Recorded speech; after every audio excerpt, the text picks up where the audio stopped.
नमस्कार दोस्तों, मेरा नाम है भालचंद्र। ब्रह्मांड सिद्धास्त्र में आप सभी का स्वागत है। आज के इस वीडियो में हम चर्चा करेंगे कन्या राशि का दिसंबर 2023 का संपूर्ण राशिफल कैसे होंगे ग्रह या कैसे होंगे ग्रहों के राशि अंतर और वो आपके राशि पर किस प्रकार से प्रभाव करने वाले हैं, कौन से निर्णय आपको लेने हैं, कौन से निर्णय आपको टालने हैं, आपके जीवन का ऐसा कौन सा क्षेत्र है जो कि सबसे ज्यादा प्रभावित होने वाला है, सभी के बारे में डिटेल में चर्चा इस वीडियो में हम करने वाले हैं। अपना जो चैनल है ब्रह्मांड सिद्धि एस्ट्रो, इस चैनल पर मेष राशि से लेकर मीन राशि तक की जो सभी 12 राशियां हैं, इन सभी 12 राशियों का दिसंबर 2023 का राशिफल क्या होगा, इस विषय पर वीडियो अपलोड हो रहे हैं। आप उसका आनंद जरूर लीजिए। तो आज के इस वीडियो में हम चर्चा करेंगे कन्या राशि के बारे में। सबसे पहले हम चर्चा करेंगे कि आपके राशि का शारीरिक या फिर मानसिक स्वास्थ्य किस प्रकार का होगा। जैसे कि आपके राशि का जो स्वामी है बुध, जो कि आपके चतुर्थ भाव में भ्रमण कर रहा है, दिनांक 13 तारीख के बाद ये जो बुध है वो वक्री हो जाएगा और करीबन 29 तारीख के बाद ये वक्री होकर आपके तृतीय भाव में भ्रमण करेगा। तो यहाँ पर 2-3 बातें हैं जिस पर ध्यान देना बहुत ही ज़्यादा आवश्यक है। पहले तो सबसे महत्वपूर्ण बात, आपका जो षष्ठेश है वह षष्ठ भाव में है, मार्गस्थ है, और आपका जो अष्टमेश है मंगल, जो कि आपके तृतीय भाव में भ्रमण कर रहा है, 28 तारीख के बाद ये जो मंगल है वो आपके चतुर्थ भाव में भ्रमण करेगा। तो आपको स्वयं के स्वास्थ्य के बारे में ध्यान देना होगा, खास करके मानसिक स्वास्थ्य के बारे में ध्यान देना होगा। देखिए, आपकी जो राशि है बहुत ही ज्यादा पॉजिटिव है या फिर बहुत ही ज्यादा इन डेप्थ सोचने वाली है छोटी मोटी बातों के लिए। हालांकि आपकी जो राशि है वो काफी अलर्ट भी है, लेकिन छोटी से छोटी बात भी आप बातों का बतंगड़ बना देना, इस प्रकार की बातें आप में ज्यादा देखी जाती है। तो छोटी मोटी बातों पर ज्यादा सोच विचार नहीं करना। अगर सोच विचार करते हो तो स्ट्रेस टेंशन ज्यादा आ जाएगा और इस महीने में इसी प्रकार की बातें हैं वो होते हुए नजर आएंगे। हालांकि जो बात आपको लगेगी बहुत ज्यादा टेंशन वाली है वो प्रत्यक्ष रूप में नहीं होगी, लेकिन आप उस पर ज्यादा सोच विचार करने के कारण जो स्ट्रेस टेंशन है वो ज्यादा आपके लिए बढ़ सकता है। बस आपको इसी के ऊपर थोड़ा ध्यान देना आवश्यक होगा।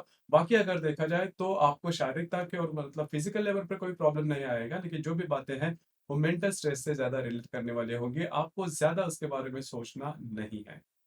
इसके बाद हम चर्चा करेंगे कि आपका जो फाइनेंशियल स्टेटस है वो किस प्रकार का होगा। जैसे कि आपके राशि का जो धनेश है शुक्र, जो कि आपके धन भाव में ही भ्रमण कर रहा है, उसी प्रकार आपके राशि का जो पंचमश है शनि, जो कि आपके षष्ठ भाव में है, हालांकि वो मार्गस्थ हो चुका है। उसी प्रकार आपके राशि का जो अष्टमश है मंगल, जो कि आपके तृतीय भाव में भ्रमण कर रहा है, 28 तारीख के बाद ये आपके चतुर्थ भाव में भ्रमण करेगा।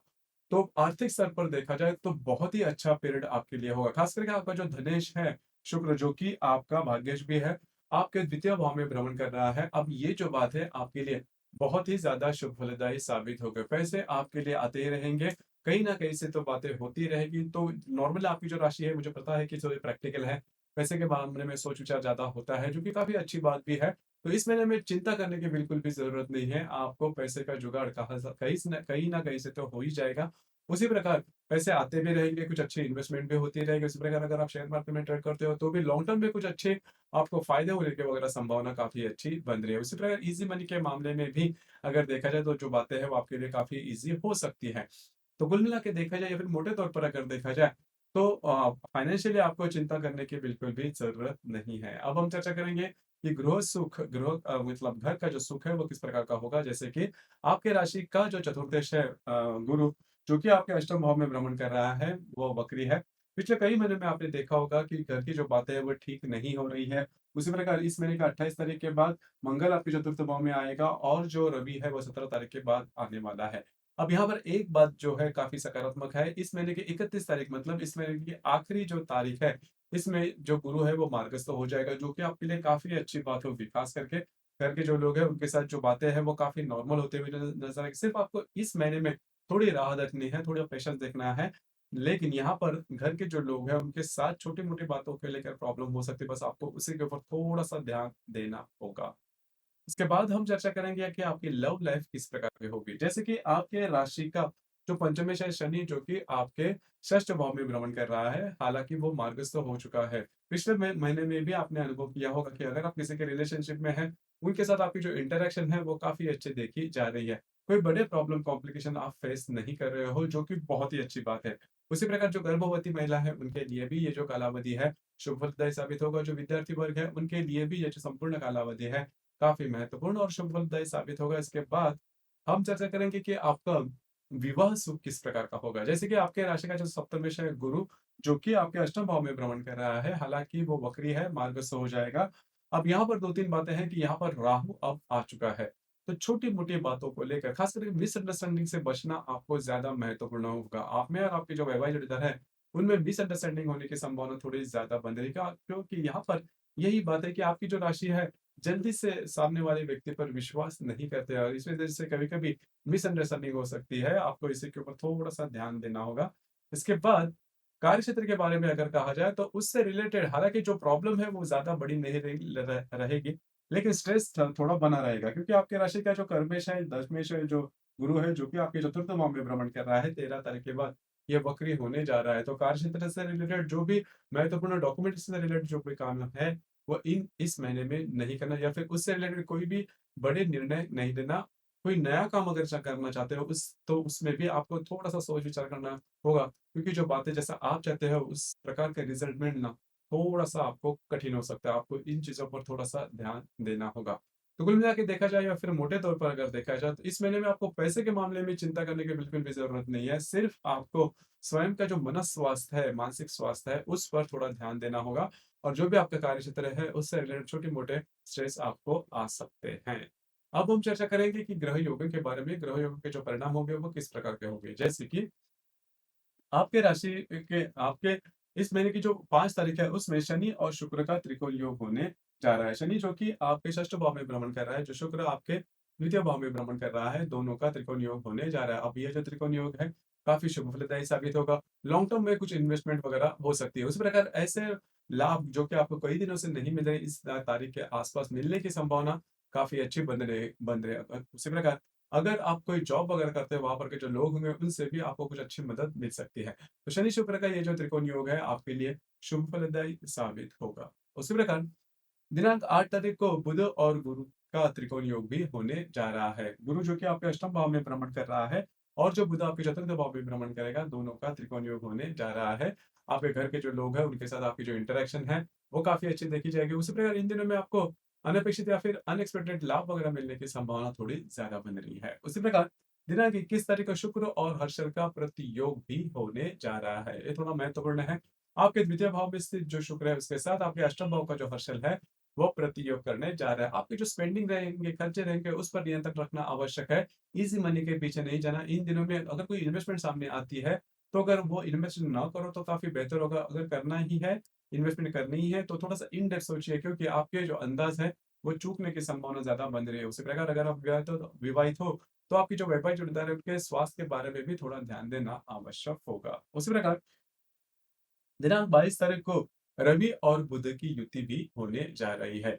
अब ये जो रवि आपके चतुर्थ भाव में भ्रमण करेगा, उसके साथ जो रवि आपके चतुर्थ भाव में जो गुरु आपके चतुर्थ भाव में वक्री है, दोनों का त्रिकोण योग दोनों की युति योग होने की संभावना है। तो यहाँ पर आपके व्ययस्थ जो रवि है, उसके साथ आपके राशि का जो स्वामी है बुध, वो दोनों की युति होने जा रही है आपके चतुर्थ भाव में। तो घर के जो लोग हैं, उनके साथ छोटी-मोटी बातों को लेकर तकरार इन दिनों में होने की संभावना थोड़ी ज़्यादा बन रही है। बस आपको इसी के ऊपर थोड़ा थोड़ा ध्यान देना होगा और उसके कारण आप में और आपके घर के जो लोग हैं, उनमें तनाव वगैरह आ सकता है। तो थोड़ा-सा ध्यान देना आवश्यक होगा। उसी प्रकार दिनांक 25 तारीख को शुक्र और नेपच्यून का त्रिकोण योग होने जा रहा है। नेपच्यून जो कि आपके सप्तम भाव में भ्रमण कर रहा है, उसके साथ आपके तृतीय भाव का जो शुक्र है, वो त्रिकोण योग करने जा रहा है। अब ये जो त्रिकोण योग है, आपके लिए बहुत ही ज़्यादा शुभ फलदायी साबित होगा, खास करके अगर आप विवाहित हो, तो आपके जो वैवाहिक जोड़ीदार हैं, उनमें और आप में काफ़ी अच्छे अंडरस्टैंडिंग या फिर हार्मनी देखी जाएगी। कुछ महत्वपूर्ण काम भी हो सकते हैं। आपके जो वैवाहिक जोड़ीदार हैं, उनके साथ कहीं बाहर घूमना-फिरना भी हो सकता है, डॉक्यूमेंट्स से रिलेटेड या फिर किसी को कोई कमिटमेंट प्रॉमिसेस करनी है तो इन दिनों में आप कर सकते हो। बाहर घूमना-फिरना भी ज़्यादा हो सकता है। तो शुक्र नेपच्यून का ये जो त्रिकोण योग आपके तृतीय या फिर सप्तम भाव में होने जा रहा है, वो आपके लिए शुभ फलदायी साबित होगा। इसी प्रकार दिनांक 27 तारीख को रवि और गुरु का त्रिकोण योग होने जा रहा है। उसी प्रकार मंगल बुध की युति भी होने जा रही है और नेपच्यून और बुध के केंद्रीय योग भी होने जा रहा है। अब यहाँ पर 2-3 बातें उस पर थोड़ा-सा ध्यान देना आवश्यक है। रवि और गुरु का जो त्रिकोण योग है, वो आपके चतुर्थ और अष्टम भाव में होने जा रहा है। तो यहाँ पर यदि आप नया कोई घर लेना चाहते हो, वास्तु के बारे में सोच रहे हो या फिर वास्तु रिनोवेट करना चाहते हो या फिर वास्तु से रिलेटेड कोई भी अगर काम करना है तो इन दिनों में आप कर सकते हो। काफ़ी ईज़िली वो हो जाएगा। घर के जो लोग हैं उनके साथ भी आपकी जो रिलेशनशिप है वो काफ़ी अच्छी देखी जाएगी। उसी प्रकार अनपेक्षित लाभ वगैरह भी इन दिनों में मिलने की संभावना थोड़ी ज़्यादा बन रही है। अब यहाँ पर जो बुध है उसके साथ जो नेपच्यून है आपके चतुर्थ आपके सप्तम भाव का वो केंद्र योग करने जा रहा है। तो घर के जो लोग हैं उनके साथ छोटी-मोटी बातों को लेकर तकरार हो सकती है। उसी प्रकार दिनांक 28 तारीख को मंगल और नेपच्यून का केंद्र योग भी होने जा रहा है। मंगल जो कि आपके चतुर्थ भाव में होगा और आपके सप्तम भाव का जो नेपच्यून है वो केंद्र योग करने जा रहा है। तो आपके घर के जो पुरुष वर्ग होंगे, उनके स्वास्थ्य के बारे में थोड़ा ध्यान देना होगा। उनके स्वास्थ्य से रिलेटेड छोटी-मोटी प्रॉब्लम सामने आ सकती है। इसी प्रकार इस महीने की जो अमावस है वो 12 तारीख को है और जो पूर्णिमा है वो 26 तारीख को है। अमावस और पूर्णिमा के दिन रवि चंद्र का जो आकर्षण होता है पृथ्वी के प्रति वो काफी ज्यादा पाया जाता है। इस वजह से हम ज्यादा इमोशनल हो जाते हैं और इमोशंस में लिए गए निर्णय अमूमन तौर पर चूकने की संभावना थोड़ी ज्यादा बनती है। तो इन दिनों में थोड़ा सा इन चीजों पर थोड़ा सा ध्यान देना आवश्यक होगा। उसी प्रकार मोटे तौर पर अगर देखा जाए तो इन महीने में इस महीने में सबसे इंपॉर्टेंट है आपके लिए काफी अच्छी बात होगी कि आपका फाइनेंशियली जो स्टेटस है वो काफ़ी अच्छा देखा जाएगा, लेकिन आपको स्वयं के स्वास्थ्य के बारे में ध्यान देना होगा। रिलेशनशिप के जो प्रॉब्लम है, वो भी थोड़े सामने आ सकते हैं। तो थोड़ा-सा आपको एडजस्ट करना होगा। आपका जो मूलभूत नेचर है कि आप जल्दी से किसी पर ट्रस्ट, फ़ेथ, भरोसा नहीं करते। थोड़ा-सा आपको इसके ऊपर काम करना होगा, नहीं तो इस संपूर्ण महीने में स्ट्रेस, टेंशन काफ़ी ज़्यादा आ सकता है। तो दोस्तों, ये था कन्या राशि का दिसंबर 2023 का संपूर्ण राशिफल। आपको ये राशिफल कैसे लगा? आपने किस प्रकार से अनुभव किया? नीचे कमेंट बॉक्स में ज़रूर कमेंट करना और अपना जो चैनल है ब्रह्मांड सिद्धि एस्ट्रो इसे भी लाइक, शेयर और सब्सक्राइब ज़रूर करें।